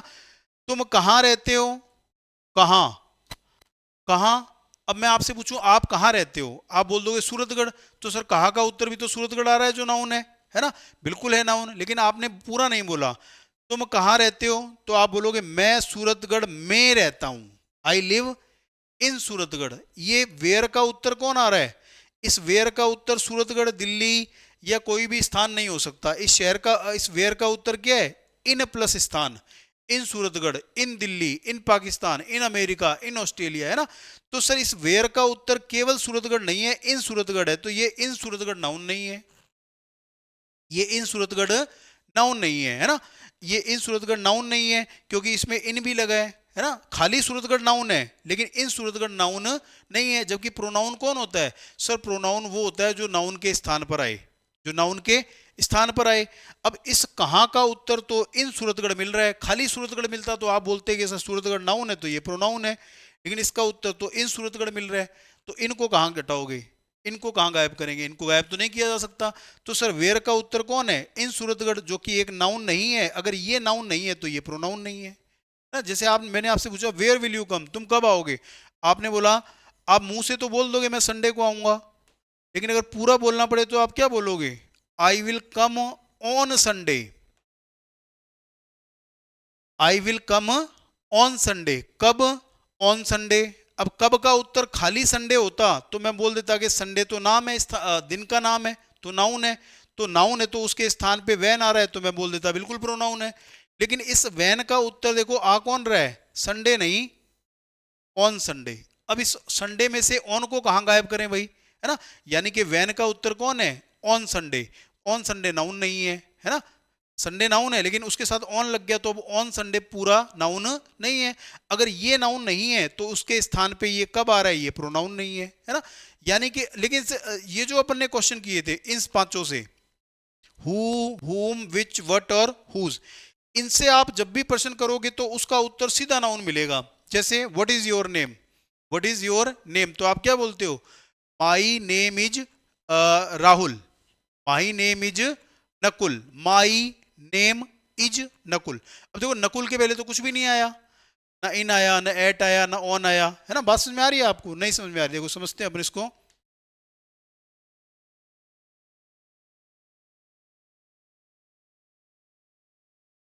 जैसे इससे क्वेश्चन करो एक बार, who is your brother, who is your brother, इसका उत्तर क्या दोगे आप, my brother is Nakul, my brother is Nakul, है ना। अब इसमें देखो हु मेरा कौन है, तुम्हारा भाई, कौन, इज के बाद में सीधे कौन आया है, नकुल, कौन, नकुल। तो इस कौन का उत्तर कौन आ रहा है, सर सीधा नकुल आ रहा है, उसके पहले ना इन है, ना एट है, ना ऑन है ना। अब सीधा नकुल है तो नकुल तो सर नाउन है ना, नाम है, तो उसके स्थान पे कौन आ रहा है तो आप बोलोगे कौन है, प्रोनाउन है। अब पूरी बात क्या है, बात इतनी सी है देखो कि केवल यही 5 ऐसे शब्द हैं जो मैंने आपको बताए हैं, हु, विच, हुम, हुज और व्हाट, केवल यही ऐसे 5 शब्द हैं जिनके द्वारा बने प्रश्नों का उत्तर सीधा सीधा नाउन मिलता है। केवल यही 5 ऐसे शब्द हैं जिनके द्वारा बनाए गए प्रश्नों का उत्तर सीधा सीधा नाउन मिलता है ना। अगर सीधा सीधा नाउन मिलता है तो ये उस नाउन के स्थान पर होते हैं तो इनको क्या बोल दिया गया, प्रोनाउन। और प्रश्न पूछते हैं तो क्या बोल दिया गया, इंटेरोगेटिव नाउन। सर इसके अलावा भी बाकी शब्द प्रश्न पूछते हैं, जैसे व्हेन, वेयर, हाउ, व्हाई, है ना, बिल्कुल पूछते हैं, लेकिन जो उनके उत्तर मिलते हैं वो नाउन नहीं होते, वो नाउन के साथ में प्रेपोजिशन होता है, जैसे in Suratgarh, on Sunday, at Diwali, है ना। तो नाउन के साथ जब प्रेपोजिशन चिपक गया तो वो पूरा का पूरा प्रेपोजिशन प्लस नाउन नाउन नहीं कहलाता, वो नाउन फेज कहलाता है ना। यानी कि सर बाकी किसी भी शब्द के द्वारा पूछे गए प्रश्न का जो उत्तर मिलेगा वो नाउन नहीं होगा। अगर उत्तर नाउन नहीं है तो वो शब्द नाउन की जगह नहीं आया, अगर वो नाउन की जगह नहीं आया तो वो प्रोनाउन नहीं बना। इसलिए बाकी किसी भी इंटेरोगेटिव शब्द को प्रोनाउन की कैटेगरी में नहीं रखा गया है, केवल इन 5 को ही रखा गया है, क्योंकि इन 5 के द्वारा ही जो प्रश्न बनते हैं उनके उत्तर में नाउन का मिलना संभव है, या इन 5 के द्वारा बनाए गए प्रश्नों का उत्तर ही डायरेक्टली नाउन में मिलता है। इसलिए इन 5 को ही इंटेरोगेटिव नाउन माना जाता है। बात समझ में आ रही है? इसके अलावा हमें इंटेरोगेटिव नाउन में क्या पढ़ना है, देखो इसके अलावा हमें क्या पढ़ना है, देखो एक छोटी सी बात है व्हाट और विच की, ये आपको समझनी है। ये दोनों इंटेरोगेटिव नाउन है, ये दोनों प्रश्न करते हैं, है ना। अब कई बार क्या होता है, इनका सही यूज पूछ लेते हैं कि भाई सही यूज कैसे करना है। तो आपको समझना है, देखो व्हाट की हिंदी होती है क्या, और विच की हिंदी होती है कौन सा या कौन सी, है ना। जब आप किसी से उसकी चॉइस पूछते हो, है ना, तब आप दोनों का यूज कर सकते हो, व्हाट का भी और विच का भी। जैसे मैंने आपसे पूछा कि आप क्या खाओगे, आप क्या खाओगे, आप बोलोगे पिज्जा बर्गर समोसा, है ना। या मैंने पूछा आप कौन सी चीज खाना पसंद करोगे, है ना, तो भी मैं बोल सकता हूँ which would you like to have, है ना। या मैंने पूछा what would you like to have, है ना। तो इन दोनों से ही प्रश्न किया जा सकता है किसी से कुछ पूछने के लिए उसकी चॉइस के बारे में। जैसे आप क्या कहाँ रहना पसंद करोगे, है ना, तो which city would you like to live, या what city would you like to have, है ना। तो दोनों का ही यूज कर सकते हैं। अब अंतर छोटा सा है, आपको याद रखना आज के बाद, जब भी आप ऑप्शन नहीं दे रहे हो तो व्हाट का यूज करते हैं, और जब आप ऑप्शन दे रहे हो तो आप विच का यूज करोगे। सर ऑप्शन कैसे देते हैं, जैसे मान लो आप मेरे घर आए, मैंने आपसे सीधे पूछ लिया क्या खाएगा भाई, क्या खाएगा भाई, इतना ही पूछा, तो व्हाट से बनेगा क्वेश्चन, है ना। What would you like to have, what would you like to have. Option नहीं दिया ना, सीधे पूछा what would you like to have, क्या खाएगा भाई तू बता, है ना। या आप बाजार में गए, आपने बोला क्या पिएगा बता, है ना। तो सीधे जब सीधा प्रश्न करते हैं बिना ऑप्शन के तो क्वेश्चन व्हाट से होना चाहिए, है ना। जब आपने ऑप्शन दे दिया, जैसे आपने पूछा क्या खाएगा भाई बता, समोसे या kachori, which would you like to have, pizza और बर्गर, क्या खाएगा बता, पिज्जा या बर्गर। तो जैसे ही आपने ऑप्शन दिया, ऑप्शन देते ही क्वेश्चन आपका किससे जाएगा, विच से। अगर आप ऑप्शन नहीं दे रहे हो तो प्रश्न किससे बनेगा, व्हाट से, है ना। जैसे अब आप ये समझ लो, जब भी आप किसी से कोई उसकी उसकी उसके बारे में पूछते हो, उसकी चॉइस के बारे में पूछते हो, है ना, क्या खाएगा क्या पिएगा, है ना। जब ऑप्शन नहीं देते हो तो क्वेश्चन बनेगा व्हाट से, क्या खाएगा what would you like to have, क्या पिएगा what would you like to drink, है ना, व्हाट वुड यू हैव, है ना।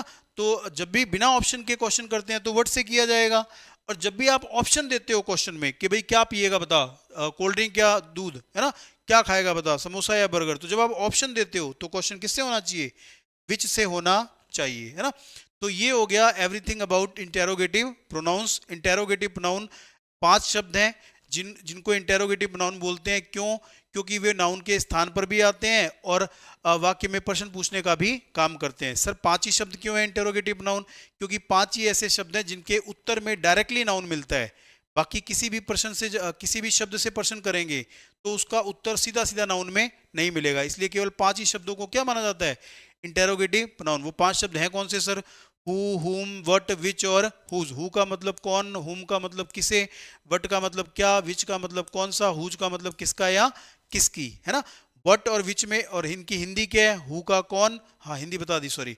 और इन दोनों में एक मेजर डिफरेंस क्या है कि सर दोनों का यूज किसी बंदे से उसकी चॉइस पूछने के लिए करते हैं, खाने पीने की, है ना। वट का यूज तब करते हैं जब उसमें ऑप्शन नहीं है, जबकि विच का यूज करते हैं जब वाक्य में ऑप्शन दे रखे हो, है ना। तो ये हो गया आपका इंटेरोगेटिव प्रोनाउन, है ना। आपको समझ आ गया होगा। तो हमारे 4 प्रोनाउन हो चुके हैं। प्रोनाउन के 4 प्रकार हो चुके हैं, है ना। कौन कौन से? पर्सनल प्रोनाउन नाउन के स्थान पे आया, पर्सनल नाउन के स्थान पे आया। पोजेसिव नाउन नाउन के स्थान पर आया, नाउन का अधिकार दर्शाने के लिए आया, जैसे माइन, आवर्स, योर्स, है ना। तीसरा डेमोस्ट्रेटिव नाउन, सर नाउन के स्थान पर आया, और संकेत के रूप में आया, जैसे यह मेरा पंखा है, वो मेरी बाइक है, ये हमारी किताबें हैं, वे हमारे पेड़ हैं, है ना। नाउन के स्थान पे आया और संकेत के रूप में आया। और चौथा इंटेरोगेटिव प्रोनाउन, सर नाउन के स्थान पर आया और प्रश्न पूछने के लिए आया, या नाउन के स्थान पर आने के साथ साथ प्रश्न पूछने का काम कर रहा है, वो क्या कहलाते हैं, इंटेरोगेटिव प्रोनाउन। फिर से रिपीट करता हूँ, प्रोनाउन के जितने भी प्रकार हैं उसमें प्रोनाउन का मीनिंग होता है नाउन के स्थान पर आया हुआ शब्द, और उसका प्रकार होता है जो वो दूसरा काम कर रहा है या वो जिस रूप में नाउन के स्थान पर आ रहा है ना? चलो अब हम एक और प्रकार पढ़ेंगे, इसका लास्ट पांचवा प्रकार, लास्ट इसका नहीं है, आज का लास्ट है ना। जैसे बने बड़ा इनडेफिनिट प्रोनाउन, इनडेफिनिट, ये इनडेफिनिट प्रोनाउन में भी देखो प्रोनाउन का मीनिंग क्या होता है भाई, प्रोनाउन का मीनिंग होता है सर्वनाम, है ना। और सर्वनाम का मीनिंग क्या होता है, सर बार बार रिपीट कर रहे हो आप, नाउन के स्थान पर आया वो शब्द, यानी कि नाम के स्थान पर आया वो शब्द प्रोनाउन होता है। प्रोनाउन का मीनिंग कभी नहीं बदलने वाला, जिस भी चीज को प्रोनाउन बोल रहे हो इसका मतलब ये नाम के स्थान पे आया है ना। अब सर इनडेफिनिट का मतलब क्या होता है, ये भी हम बहुत बार पढ़ चुके हैं। इनडेफिनिट का मतलब होता है अनिश्चित, अर्थात जिसके बारे में ज्ञात नहीं है। अनिश्चित मतलब जिसके बारे में ज्ञात नहीं है। अब देखो दोनों को जोड़ दो, आपको डेफिनेशन मिल जाएगी। किसी भी प्रोनाउन के प्रकार की डेफिनेशन कैसे मिलती है, दोनों शब्दों को जोड़ के। सर नाउन के स्थान पे आया है तो प्रोनाउन है, कैसे नाउन के स्थान पे आया है, जो अनिश्चित है, जो क्या है, अज्ञात है, जिसके बारे में पता नहीं है। जैसे सर, जैसे बिल्कुल सिंपल है, आपने बोला किसी ने मेरी घड़ी चुरा ली, somebody has stolen my घड़ी, वॉच, किसी ने मेरी घड़ी चुरा ली, somebody has stolen my watch।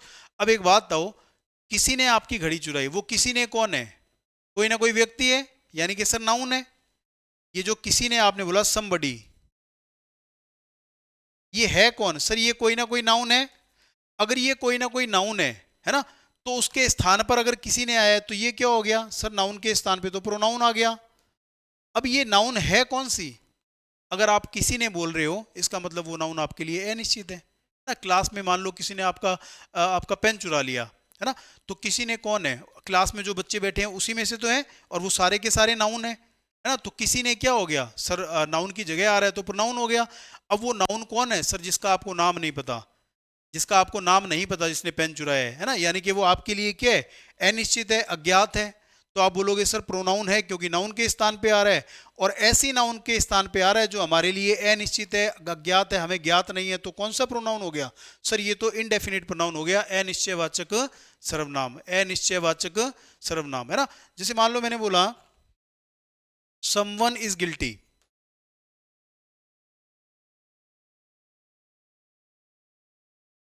Someone is guilty, मान लो यहाँ पे 4 जने हैं, एक कुर्सी टूटी हुई है, पता नहीं लग रहा किसने तोड़ी है, तो मैं क्या बोलूंगा, भाई कोई ना कोई तो दोषी है, किसी ना किसी ने तोड़ी है ना। अब किसी ना किसी ने मतलब इन चारों में से तो तोड़ी है किसी ने। अब वो चारों कौन है, सर व्यक्ति है, नाम है, राहुल है, रमा है, रीता है, गीता है ना। तो जिसने भी तोड़ी है वो नाउन है। तो किसी ने कौन हो गया, किसी ने उनमें से ही तो किसी के स्थान पे आया है। तो आप बोलोगे सर वो सारे नाउन है, तो ये क्या हो गया, ये प्रोनाउन हो गया। अब ये प्रोनाउन है कौन सा, सर ये आपने उसके स्थान पे लिखा है जिसके बारे में आपको पता नहीं है, जिसका नाम आपको नहीं पता किसने तोड़ी है ना। यानी कि वो नाउन मेरे लिए क्या है, अनिश्चित है। तो ये प्रोनाउन हो गया क्योंकि नाउन के स्थान पे आ रहा है, और वो नाउन निश्चित नहीं है, इसलिए कौन सा प्रोनाउन हो गया, इंडेफिनिट प्रोनाउन, है ना। तो ऐसे जितने भी शब्द हैं, थोड़े बहुत है मैं लिखाऊंगा, ऐसे शब्द जो एक ऐसी नाउन के स्थान पर आप यूज करते हो जिसका आपको नाम ज्ञात नहीं होता है, अर्थात उसका नाम आपके लिए निश्चित नहीं होता है, वो सारे क्या कहलाते हैं, इनडेफिनिट प्रोनाउन, यानी कि अनिश्चयवाचक सर्वनाम। थोड़े से वर्ड हैं, कौन कौन से देखते हैं हम लोग, है ना। जैसे आप बहुत बार बोलते हो समवन, किसी ने मेरी गाय चुरा ली, किसी ने मेरी भैंस चुरा ली, किसी ने मेरा पेन चुरा लिया, किसी ने मेरी बाइक चुरा ली। somebody, anyone, anybody, no one, nobody, है ना, ऑल, फ्यू, सम, ये सारे शब्द, यानी कि ऐसा कोई भी शब्द जो आप किसी ऐसी नाउन के लिए यूज कर रहे हो जिसका आपको नाम नहीं पता, यानी कि आपके लिए वो नाउन क्या है, अनिश्चित है, कि भाई आपको पता है किया तो है किसी नाउन ने इसी में से, लेकिन आपको उसका नाम डेफिनेट नहीं है, आपको उसका नाम निश्चित नहीं है। तो उसके स्थान पे जब आप बोलते हो कोई, किसी, सभी, कोई, एक, है ना, तो वो सारे शब्द क्या कहलाते हैं, इनडेफिनिट प्रोनाउन, है ना। जैसे एवरीवन, सॉरी एवरीवन नहीं आएगा इसमें, तो ये वाले शब्द हो गए आपके someone, somebody, anyone, anybody, nobody, no one, है ना। तो ये शब्द आपके क्या कहलाते हैं, इनडेफिनिट प्रोनाउन, है ना। जैसे अपन ने एक एग्जांपल, दो एग्जांपल ले लिए थे, तो ये छोटा सा है, इसमें ज़्यादा समझना नहीं है, बस आप याद रखना कि इनडेफिनिट प्रोनाउन होता है कि ऐसा प्रोनाउन जो एक अनिश्चित नाउन के स्थान पर लिखा जाता है, उसे क्या बोलते हैं, इनडेफिनिट प्रोनाउन, है ना। तो ये हो गया आपका प्रोनाउन का पांचवा प्रकार। एक और पढ़ लेते हैं, जो अगला है आपका रिफ्लेक्सिव प्रोनाउन।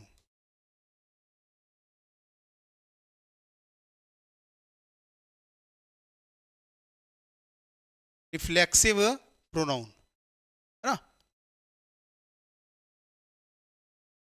रिफ्लेक्सिव प्रोनाउन, है ना। एक और पढ़ेंगे हम लोग। अब रिफ्लेक्सिव प्रोनाउन देखो क्या है, ये भी आप अच्छे से समझना। अभी तक हमने 5 प्रोनाउन पढ़ लिए भाई। पर्सनल प्रोनाउन, पर्सनल नाम के स्थान पे आया हुआ शब्द, है ना।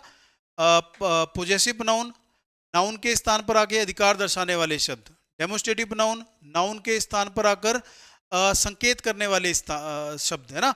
उसके बाद हमने पढ़ा इंटेरोगेटिव प्रोनाउन, नाउन के स्थान पर आकर प्रश्न पूछने वाले शब्द। अब फिर हमने पढ़ा इनडेफिनिट प्रोनाउन, नाउन के स्थान पर आए और अनिश्चित नाउन के स्थान पर आए। अब हम पढ़ रहे हैं रिफ्लेक्सिव प्रोनाउन, छठा प्रकार, है ना। ये रिफ्लेक्सिव प्रोनाउन क्या होता है भाई, देखो प्रोनाउन का मतलब तो सर कभी नहीं बदलेगा, वो शब्द जो नाउन के स्थान पे आ रहा है वो प्रोनाउन है।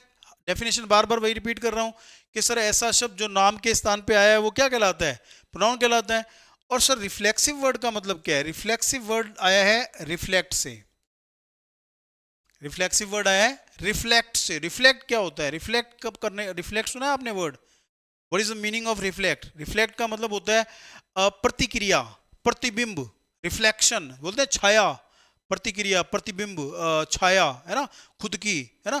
तो रिफ्लेक्स वर्ड कहाँ से, रिफ्लेक्सिव वर्ड कहाँ से आया है, रिफ्लेक्ट से। अब इसको आप अच्छे से समझना, बहुत ही मुश्किल भी है और बहुत ही सिंपल भी है। रिफ्लेक्सिव प्रोनाउन का मतलब क्या हुआ कि सर वो शब्द जो नाउन के स्थान पे आया है, यानी कि संज्ञा के स्थान पर आया है, किस लिए आया है, ये बताने के लिए, ये बताने के लिए आया है कि सब्जेक्ट का जो एक्शन है, यानी कि सब्जेक्ट की जो क्रिया है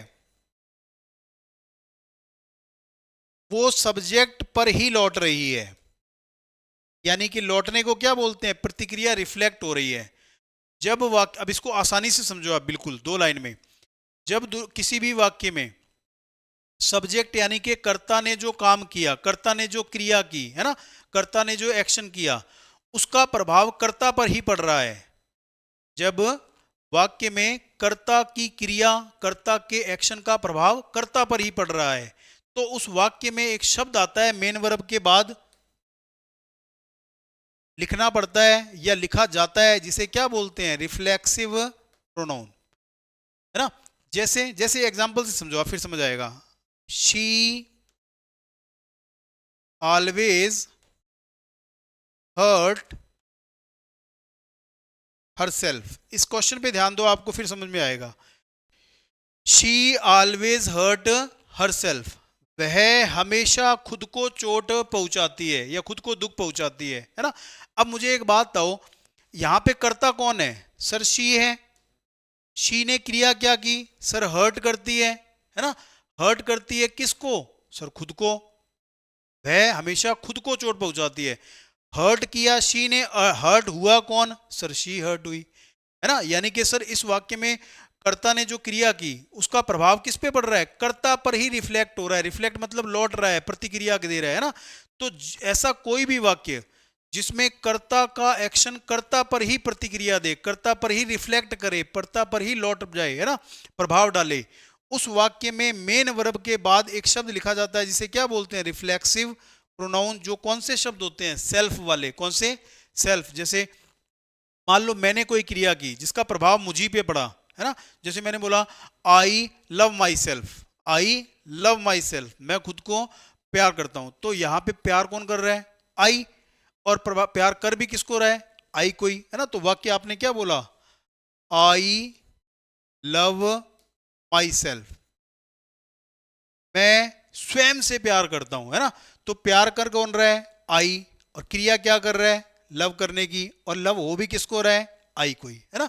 यानी कि सब्जेक्ट ने जो क्रिया की उसका प्रभाव भी किसको पड़ा, खुद को पड़ा। जैसे आप कई बार बोलते हो लोग खुद का ही नुकसान कर लेते हैं, लोग खुद का ही नुकसान कर लेते हैं, तो वाक्य क्या बनेगा, देखो,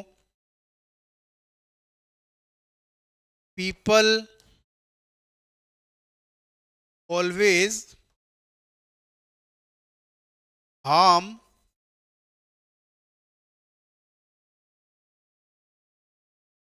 themselves, people always harm themselves, खोल के रख दो, people always harm themselves, है ना। अब देखो यहां पे ध्यान दो, लोग हमेशा खुद का नुकसान करते हैं। अब ये बताओ ये लोग कौन है, सर ये लोग सब्जेक्ट है ना। और इन्होंने क्रिया क्या की, इन्होंने क्रिया की हार्म करने की, नुकसान करने की, है ना।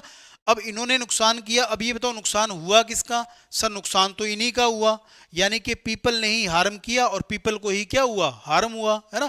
तो इसलिए हमने वाक्य में क्या लिखा, देखो हार्म मेन वर्ब के बाद क्या लिखा, themselves, है ना।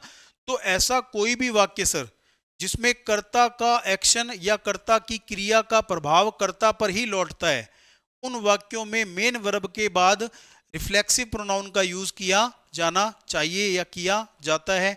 और वो रिफ्लेक्सिव प्रोनाउन होते कौन से हैं सर, ये देखो, my self, her self, them self, है ना। ऐसे शब्द जिनके लास्ट में क्या लगा होता है, सेल्फ या सेल्फ, है ना। मैं लिख देता हूं, फिर आप भी लिखना। जैसे देखो 7 आपके प्रोनाउन थे, I, we, you, they, he, she और ये 7 प्रोनाउन थे। फिर 7 ही अपन ने इसके क्या पढ़े, ये सब्जेक्टिव केस थे, 7 हमने इसके क्या पढ़े, ऑब्जेक्टिव केस पढ़े। जैसे आई का मी, फिर से रिपीट कर रहा हूं मैं, इसका पार्ट नहीं है ये, आई का मी, वी का अस, यू का यू, दे का देम, ही का हिम, शी का हर और इट का इट। फिर इन्हीं 7 के अपन ने क्या पढ़े सर, पोजेसिव प्रोनाउन पढ़े, या जिसे हमने क्या बोल दिया, पोजेसिव केस बोल दिया। जैसे आई का माइन, वी का आवर्स, यू का योर्स, दे का देयर्स, ही का हिज, शी का हर्स और इट का इट्स, है ना। पहले हमने 7 प्रोनाउन पढ़े, उन 7 के सब्जेक्टिव और ऑब्जेक्टिव केस पढ़े, फिर हमने इसके 7 पोजेसिव प्रोनाउन केस पढ़े। अब हम पढ़ रहे हैं इन्हीं 7 के 7 रिफ्लेक्सिव केस। जैसे आई का रिफ्लेक्सिव प्रोनाउन बोल लो या प्रोनाउन का रिफ्लेक्सिव केस बोल लो। जो हम रिफ्लेक्सिव प्रोनाउन पढ़ रहे हैं उन्हीं को क्या बोलते हैं, प्रोनाउन का रिफ्लेक्सिव केस, है ना। जैसे आई का रिफ्लेक्सिव केस या रिफ्लेक्सिव प्रोनाउन कौन है, माई सेल्फ, अवर का अवर सेल्वस, जो बहुवचन है उसमें सेल्फ्स लगता है और जो एक वचन है उसमें सेल्फ लगता है। यू का देखो योर सेल्फ भी होता है और योर सेल्व्स भी होता है ना, दोनों होता है। क्योंकि यू जो है वो यू शब्द एक के लिए भी यूज किया जा सकता है और एक से ज्यादा के लिए भी यूज किया जा सकता है। जैसे जैसे मान लो मैं तुमसे बात कर रहा हूं एक जने से, तो मैं क्या बोलूंगा, यू, तुम, है ना। अगर मैं पूरी क्लास को पढ़ा रहा हूं तो मैं क्या बोलूंगा, यू, तुम। यानी कि यू जो है वो एक के लिए भी यूज कर सकते हैं और एक से ज्यादा के लिए भी यूज कर सकते हैं। तो यू जो है वो एक वचन भी होता है और बहुवचन भी होता है। तो यू का जो रिफ्लेक्सिव प्रोनाउन है वो योर सेल्फ भी हो सकता है और योर सेल्वस भी हो सकता है। डिपेंड करता है कि यू किसके लिए बोला जा रहा है, किसी एक के लिए या पूरे के पूरे समूह के लिए, है ना। चलो, और दे का रिफ्लेक्सिव प्रोनाउन क्या होगा, देमसेल्व्स,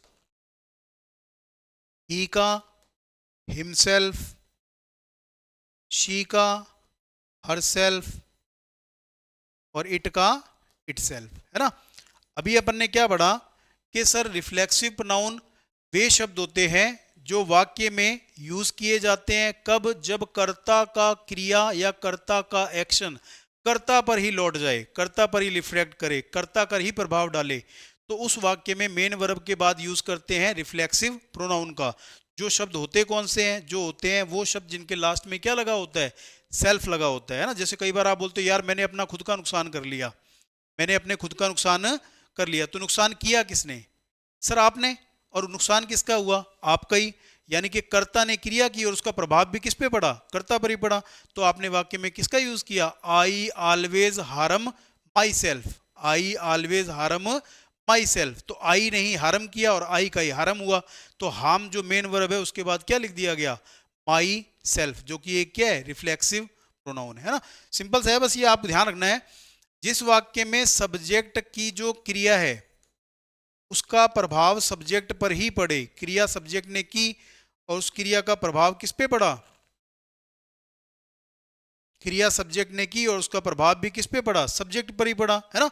तो उस वाक्य में क्रिया के बाद में क्या लिखना पड़ेगा, रिफ्लेक्सिव प्रोनाउन लिखना पड़ेगा, तभी उसका अर्थ सही निकलेगा, अदरवाइज उस वाक्य का अर्थ सही नहीं निकलेगा। और ये रिफ्लेक्सिव प्रोनाउन होते कौन है, सर ये सेल्फ वाले शब्द होते हैं। आई का मैंने क्रिया की मुझ पर ही प्रभाव पड़ा तो माई सेल्फ, तुमने क्रिया की तुम्ही पे प्रभाव पड़ा तो यू योर सेल्फ, उसने क्रिया की और प्रभाव भी उसी पे पड़ा तो हिमसेल्फ या हर सेल्फ, उन्होंने क्रिया की और उस क्रिया का प्रभाव भी उन्हीं पे पड़ा तो देम सेल्फ, है ना। तो ये हो गए आपके रिफ्लेक्सिव प्रोनाउन, एक बार आप उतार लो।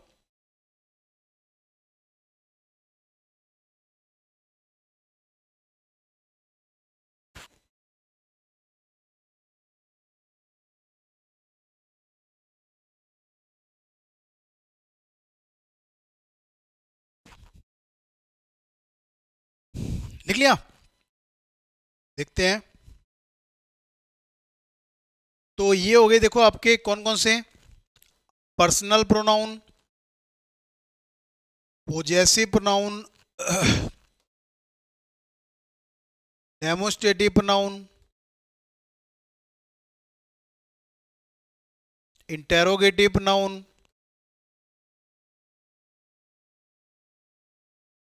और अभी पढ़ा अपन ने रिफ्लेक्सिव प्रोनाउन, और एक अपना बीच में हो गया इंडेफिनिट प्रोनाउन। लास्ट में समझो आप लोग ये सारे किसके प्रकार हैं, सर ये सारे प्रोनाउन के प्रकार है ना। ये सारे किसके प्रोनाउन है, 6 प्रकार पढ़ लिए हमने, अभी 2-3 और बाकी हैं वो कल पढ़ेंगे। 6 प्रकार हमने पढ़ लिए है ना प्रोनाउन के। देखो इन 6 के 6 में प्रोनाउन का मीनिंग क्या है, सर प्रोनाउन का तो एक ही मीनिंग है, क्या सर, नाउन के स्थान पे आया, यानी कि नाम के स्थान पे आया वो शब्द, है ना। और सर प्रकार क्या है, प्रकार ये है कि नाउन के स्थान पर किस तरह से आ रहा है या किस रूप में आ रहा है, या नाउन के स्थान पर आ रहा है और दूसरा क्या काम कर रहा है वाक्य में, वो उसका क्या है, प्रकार है ना। जैसे नाउन के स्थान पे आया और व्यक्तिगत नाम के स्थान पे आया, जैसे राहुल के स्थान पे आया, रमा के स्थान पे आया, जो उन लोगों के निजी नाम है, तो आपने नाम दे दिया पर्सनल प्रोनाउन। कौन से हैं, I we you they he she it, है ना। फिर आपने बोला पॉजेसिव यानी कि अधिकारवाचक,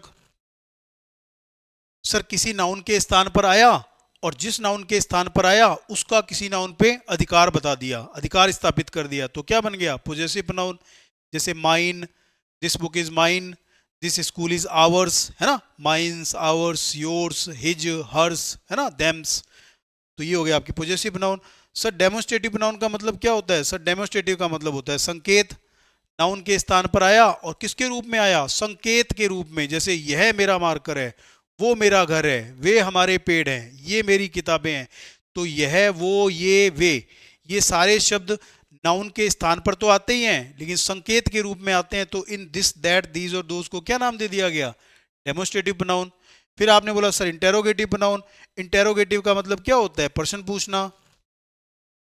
सर नाउन के स्थान पर आया और किस लिए, कैसे आया, प्रश्न पूछते हुए आया, नाउन के स्थान पर आया और वाक्य में प्रश्न भी पूछने का काम किया, तो सर नाउन के स्थान पे आया तो प्रोनाउन और प्रश्न पूछा तो इंटेरोगेटिव प्रोनाउन। है कितने शब्द, सर मात्र 5 शब्द हैं, हु, हुम, विच, हुज और वट। सर 5 ही क्यों है, क्योंकि 5 का ही उत्तर नाउन के रूप में मिलता है, बाकी किसी भी इंटेरोगेटिव शब्द से पूछे गए प्रश्न का उत्तर सीधा सीधा नाउन में नहीं मिलता है, इसलिए केवल 5 ही ऐसे शब्द हैं जिन्हें इंटेरोगेटिव प्रोनाउन माना गया है ना। सर रिफ्लेक्सिव प्रोनाउन क्या होता है, अभी पढ़ा हमने, जिस वाक्य में कर्ता की क्रिया कर्ता पर ही लौट जाए, कर्ता की क्रिया का प्रभाव कर्ता पर ही पड़ रहा है, उस वाक्य का सही अर्थ बनाने के लिए मेन वर्ब के बाद एक शब्द लिखा जाता है जो क्या कहलाता है, रिफ्लेक्सिव प्रोनाउन, जिसके लास्ट में क्या होता है, या तो सेल्फ होता है या सेल्फ्स होता है। जब एक बंदा है, एक वचन है तो सेल्फ होगा, और जब बहुवचन है तो सेल्फ्स होगा। जैसे आई, माई सेल्फ, लेकिन वी, आवर सेल्फ्स, है ना। शी, हर सेल्फ, लेकिन दे, देम सेल्फ्स, है ना। इस तरह से एक बीच में हमने पढ़ लिया इनडेफिनिट प्रोनाउन कि सर ऐसा शब्द जो नाउन के स्थान पर आया है और ऐसी नाउन के स्थान पर आया है जो बोलने वाले या लिखने वाले के लिए अनिश्चित है, अर्थात जिसे उसे उसका नाम पता नहीं है ना। तो ये हो गए आपके प्रोनाउन के 6 प्रकार। अब हमारे 3 बचे हैं, डिस्ट्रीब्यूटिव, रिलेटिव और एम्फेटिक प्रोनाउन, जिसके बारे में हम कल डिस्कस करेंगे। होप आपको ये क्लास में समझ आ गया होगा प्रोनाउन के बारे में, है ना। तो thank you for watching, I will meet in the next class.